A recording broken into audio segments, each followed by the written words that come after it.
vamos colocar na tela a arte da Sul-Americana, que ontem, inclusive, Defensa e Justiça passou, ou seja, se o Botafogo passar hoje, já sabe qual vai ser o adversário, será o Defensa e Justiça do atacante Lucas Prato, que o torcedor brasileiro conhece bem. Botafogo, Guarani, LDU e Nublense, São Paulo e São Lourenço, Goiás e Estudiantes, News Old Boys e Corinthians, passou o Corinthians, Fortaleza e Libertad, passou o Fortaleza, e ainda teremos Bragantino e América Mineiro, ou seja, os dois brasileiros que jogaram ontem passou. Hoje vamos torcer para que o Botafogo consiga também, pelo menos, empatar o jogo para passar e aí ficar mais tranquilo, começar a voltar as atenções para o Campeonato Brasileiro. Mas a Sul-Americana é uma possibilidade real de título do Botafogo. Eu acho também que a vida sem Tiquinho, óbvio que é uma perda muito grande, mas eu acho que o Botafogo tem peças para suprir a ausência do camisa 9 do Botafogo. Antes da gente entrar nesse tema, vamos de Campinho para a gente ver o provável Botafogo que vai jogar hoje lá no Defensores del Chaco contra a equipe do Guarani. Gatito Fernandes no gol, ou seja, PR poupado. De Plácido na direita, a zaga com Felipe Sampaio e Cuesta, o Adrielson sendo poupado, e na esquerda o Marçal. Na meiuca, Marlon Freitas, Danilo e Lucas Fernandes, ou seja, um meio-campo diferente. Lá na frente, o Júnior Santos ou Sauer pelo lado direito, o Vitor Sá pelo lado esquerdo e o Janderson, acho que sai na frente nessa disputa pela vaga do Tiquinho. Esse é um time que dá, com todo respeito ao Guarani, é claro, que tomou uma sapecada pro Olímpia lá no último final de semana, 5-3 no Campeonato Paraguaio, dá pra passar. Você vê que é um time misto, né? Sim. Gatito, um baita goleiro. Bom, já era titular do Botafogo há muitos anos. Sim. Conhece o Defensor del Chaco, né? Já então, pegou pênalti lá pelo Botafogo. Contra o Olímpia, né? Contra o Olímpia. Então, assim, é um baita goleiro. De Plácido é o titular absoluto hoje, porque o Rafael acabou se machucando e já vinha também, né, fazendo esse revezamento. Entra o Sampaio, que já está tendo um entrosamento maior com a própria equipe, né? Já vem jogando já com mais sequência. E o Vitor Cuesta, que é o titular absoluto junto com o Marçal.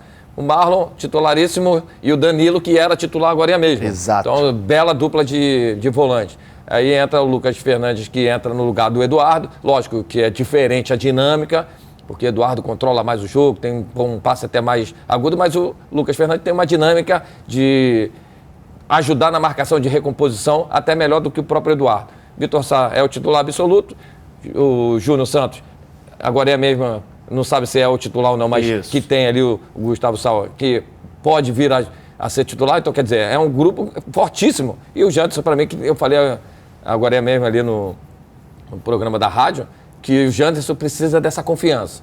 Você vai ser meu titular. Não importa da forma que você vai jogar. Fica tranquilo, você é o titular até o Tiquinho voltar. Porque é o jogador que é mais próximo das características do próprio Tiquinho. Eu tô de acordo com você. E aí, Dorilho, acha que o Janderson seja esse cara, tu acredita nisso? Ou talvez um Eduardo ali naquela função, ou até um Carlos Alberto? Eu acho que vai variar jogo para jogo. Hoje eu acredito que seja um jogo que o Botafogo precisa ter alguém alto, forte lá na frente, como foi, por exemplo, contra o Patronato fora de casa, para poder ganhar essas bolas na hora que o time estiver atrás, estiver um pouco sufocado.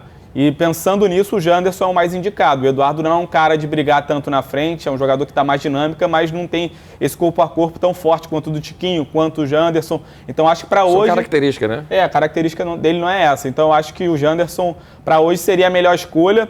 Eu só fico com receio de tantos jogadores sendo preservados. Porque eu lembro que aqui no Newton Santos contra o Guarani, o Lage não colocou o PR, não colocou o Marçal e não colocou o Tiquinho. Foram 3. Hoje já são mais. Já não tem ali o PR, o Adrielson, o Tietê, o Eduardo. Aí na frente já não teria o Tiquinho. É um time mais desfigurado do que aquele que venceu o Guarani.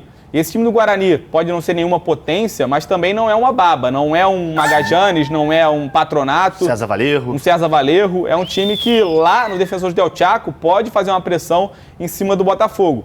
Eu só tiraria do jogo aqueles que realmente estão a ponto de estourar, que você tem que preservar desgaste mesmo. Muito alto, né? Não tem jeito, porque aí tem que tirar, não tem jeito. Eu não tiraria um ou outro já pensando, não, vou tirar aqui pensando já no brasileiro, porque a mesma história que a gente falou do Fluminense. Se o Botafogo passar pelo Guarani hoje, vai estar a 5 jogos de ser campeão continental. É a Sul-Americana, não é a Libertadores? Tudo bem, mas é um título internacional. Porque o Botafogo já não conquista há bastante tempo. A última vez foi em 93, o único título continental, a Conmebol. Então, eu acho que para hoje eu iria com a força máxima assim que desse, né? Dentro do possível sim. ali, controlando quem não fosse estourar. Mas assim, eu concordo com você. Eu acho até, por exemplo, que o Lucas, ele não voltou tão bem da lesão. Não. Quando ele, antes de se lesionar. O Danilo ainda está também recuperando aquele momento. O Sampaio é sempre uma incógnita. E eu acho que as críticas ao Sampaio, elas são até compreensíveis, porque você tem um Adrielson que não erra. Então, quando entra um jogador que não é do mesmo nível, é natural que aconteça a crítica. Mas talvez isso não seja pelo fato do Botafogo priorizar o Brasileirão, porque talvez o Lage não observe que o elenco como um todo, que o time como um todo tem gás para suportar as duas competições? Com certeza. Eu acho que se o Botafogo entrar com esse time aí, passa o recado de que a Sul-Americana está completamente em segundo plano. Você acha isso? Que não vai... se essa escalação for a campo hoje, aquele discurso de que as duas competições estão em pé de igualdade, que são importantes do mesmo jeito, a gente vai ver que não é, porque no Brasileirão o Botafogo nunca vai botar esse time aí para jogar. E o Lage ele falou antes do último jogo do Botafogo contra o Guarani, que ia ser igual. E olhando também pela sequência de jogos, né? O Botafogo não vai ter tanta sequência de jogos tão não tem próxima, 3 competições, né? Sim. Exatamente, porque na próxima semana você já tem uma semana cheia. Exatamente. Porque ele não joga Libertadores, a Copa do Brasil. Então, assim, você vai ter uma semana cheia para trabalhar. Então, assim, pode ser que tenha um desgaste muito grande, né? Que a gente não saiba aqui, quando ele é avaliado lá no clube, para que não tenha realmente um problema maior e perder o jogador durante a competição mais importante, que também é o Campeonato Brasileiro, que está numa vantagem boa. E já então, não tem o Tiquinho, né? A gente só fez, com a perda do Tiquinho. Aí perde mais um. Exatamente. Então, assim, olhando a carga, a gente fica aqui falando do que a gente está imaginando, mas eu acho um time muito forte também para enfrentar o Guarani, que para mim também não é isso tudo, que a gente viu que o primeiro jogo aqui ele veio para jogar por uma bola. E fez um gol logo no início. Fez logo no início, aí a proposta de jogar era se defender, tentou levar ao máximo a vitória, aí quando ele viu que estava no empate já estava todo no lucro, mas quando foi ver no finalzinho, o Tiquinho foi e matou o jogo, e aí deu a vantagem pro Botafogo. É isso aí. Então, eu vou só... Ô, JJ, vem aqui. Deixa que eu vou aí, JJ. Porque eu quero falar uma coisa pra você que tá em casa. Eu não sei se você se ligou nisso, mas hoje tem Botafogo lá no Paraguai no Defensores del Chaco. Amanhã tem o Flamengo lá no Paraguai no Defensores del Chaco. Dito isto, só uma afirmação. O Defensores del Chaco será o playground dos times cariocas. Hoje o Botafogo passa e amanhã o Flamengo passa. Tá ok? Tá ligado? Pode printar aí.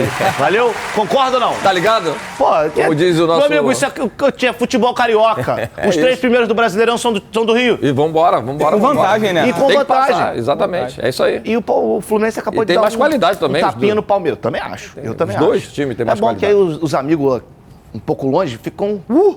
maluco. Mas tem que aturar. O futebol do Rio tá crescendo. Olá, jovens, olha só, assistiram, se divertiram, comentaram, cornetaram, ok. Agora você não pode esquecer de ativar a notificação, de compartilhar e de dar like nos vídeos, cara. Sabe por quê? Se não fizer, já sabe, né? Segue ele, vovó! Tchau!